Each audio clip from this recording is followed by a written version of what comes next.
Hi, I'm Dr. Peter Plafchan. I'm here at George Mason University down in Fairfax, Virginia. I'm a professor of astronomy here. And today we're going to talk about some questions that were submitted regarding how we find dwarf planets in our solar system and how satellites communicate with us here on the surface of the Earth. So, to answer the first question, we have to talk a little bit about what is a dwarf planet and where we are. Where are they in our solar system?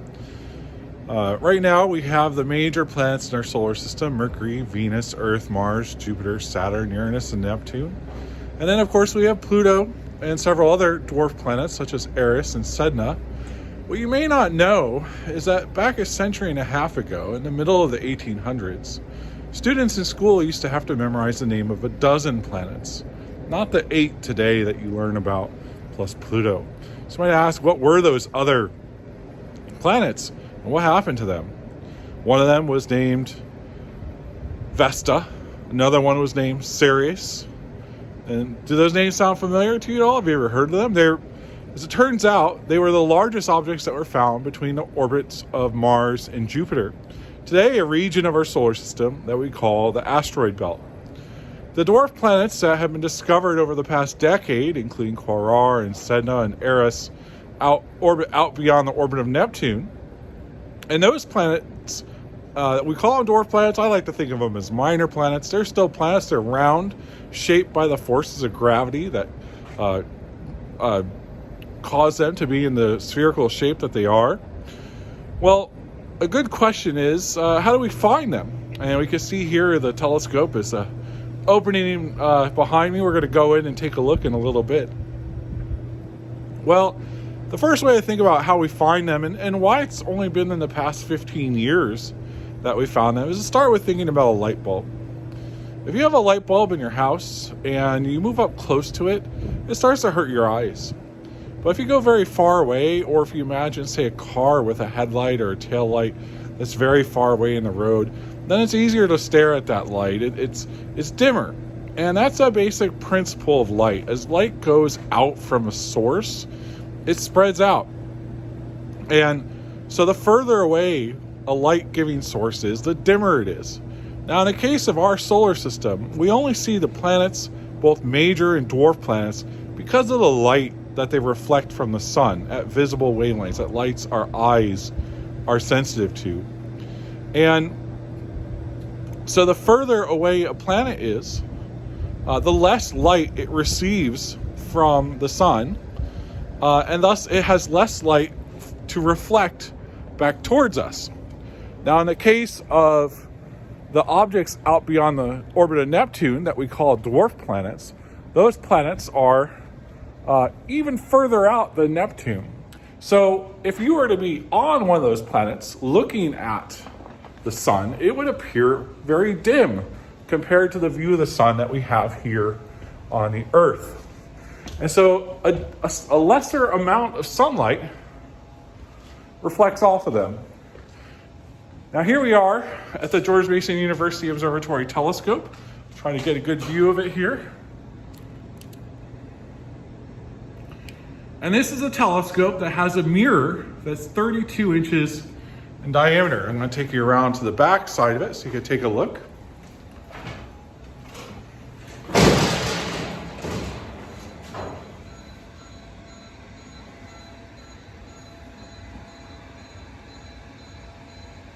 So we got a bit of a beeping there. You saw I could turn the telescope, but back here is the mirror. And one of the things that a telescope can do is it can collect a lot of light. It's a lot bigger than my eyeball.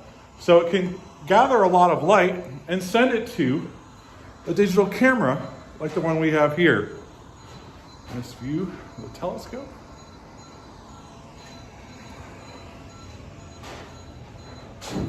It's a little bit out of alignment, so I'm going to try and turn it just a little bit. See if the beeping stops.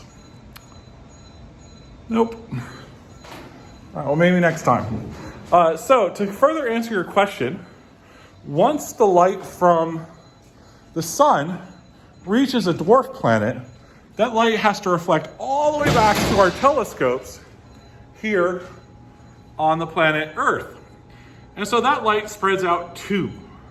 So by the time the dim light that the dwarf planet sees reflects back to the light here on the telescopes we have here on Earth, it's a double effect. It's extra dim. In fact, one way to think about it is for an object twice as far away, the amount of reflected light, twice as far away from the sun, the amount of reflected light from the sun that gets back to us is less than 1/16th.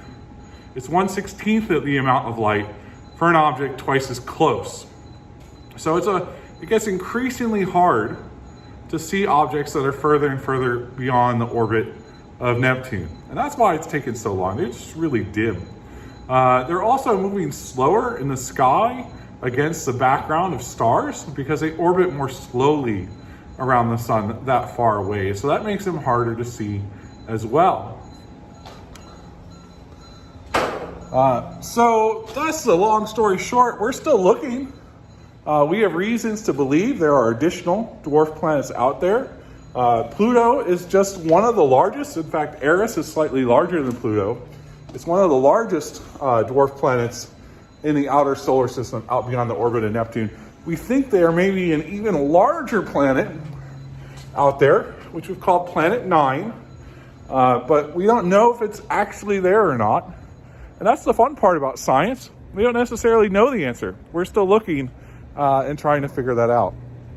So another great question that was asked, to change topics now, is how do we get data from, say, space telescopes or satellites of any kind back here on Earth? And that's a great question too, because there's no wires. The spacecraft doesn't come back and land on the Earth and we pull out a hard drive or a memory card or anything like that. The data has to be transmitted through the vacuum of space. And so how does that happen? Well, for most modern satellites today, that's done with radio waves. So many of you know about radio stations or the radio antenna that are on most cars. And radio antennas are omnidirectional. They don't know which direction radio waves are coming from. Well, what is a radio wave to begin with? Radio waves are actually a form of light that you can't see with your eyes. It's redder than red. So redder than red, it's beyond what we even call the infrared. And these wavelengths of light actually permeate throughout all of the planet Earth at any given time. You have waves of radio light coursing through your body just as you're watching this video. The good news is that radio waves don't pack a lot of energy. They're less intense than the energy you get from visible light, like from the sun here today. A nice clear day here in Fairfax. It's been cloudy for a while here this winter. So radio waves allow us to transmit data. And how do we do that? Well, we are sending beams of light that we can't see from the spacecraft down to the Earth. Now, in the case of a radio antenna in the car, it's not sensitive enough. You can't tune to a radio station or you can hear satellites. The signal is much weaker. So we use radio telescopes. And radio telescopes are like bigger versions of the telescopes you just saw. And they're bigger because they have to be more sensitive to the lower energies of the radio waves. And at the same time, the wavelength of radio light, which is how the wave of light ripples as a function of time and space, is bigger. So we need bigger radio dishes in order to gather the radio light that we can't see.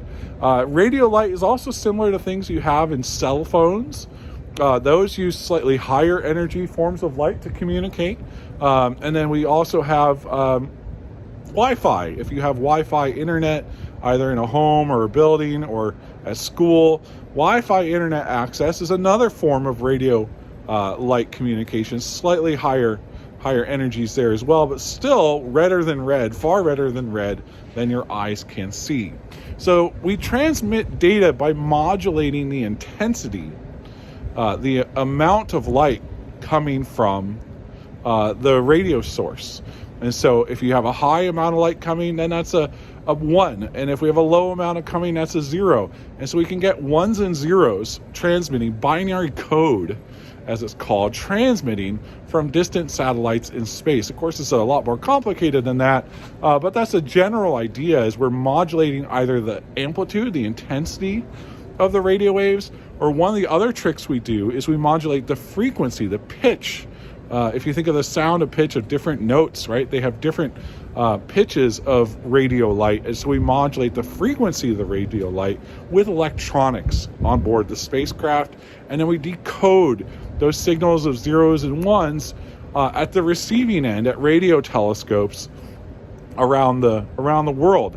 And some of those radio telescopes comprise what is called the Deep Space Network of radio dishes, the largest of which is 70 meters across. That's over 210 feet across. That's how big the dish for that radio telescope is. And still, that's not the biggest telescope in the world. The biggest fully steerable telescope in the world is actually in Green Bank, West Virginia. That one is the size of over the size of a U.S. football field. It's over 2.3 acres in size. We call it the 100-meter dish. There are still yet bigger telescopes, one located in Puerto Rico called the Arecibo dish, which is 300 meters in diameter. And more recently in China, they built the FAST radio telescope, which is still undergoing commissioning tests, but that is half a kilometer, more than a third of a mile across from end to end.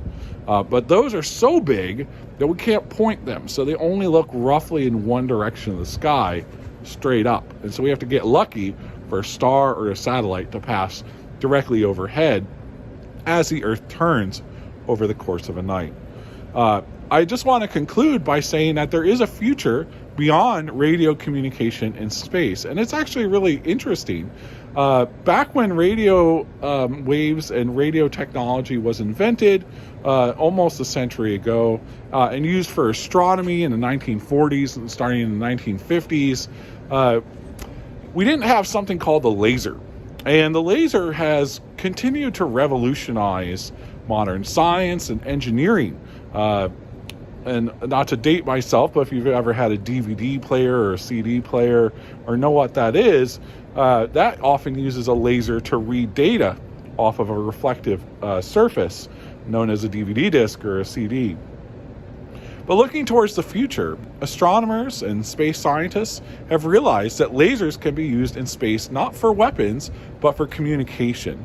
And so there are multiple companies and developing laser communication satellites. And so instead of radio dishes, we'll be using telescopes like this one back here to listen to detect laser signals on and off modulation and intensity and modulation and frequency as well of the waves of laser light coming from them from places such as satellites in low Earth orbit and maybe even someday the moon if we get to go back there. So thank you for listening, and I will talk to you all later.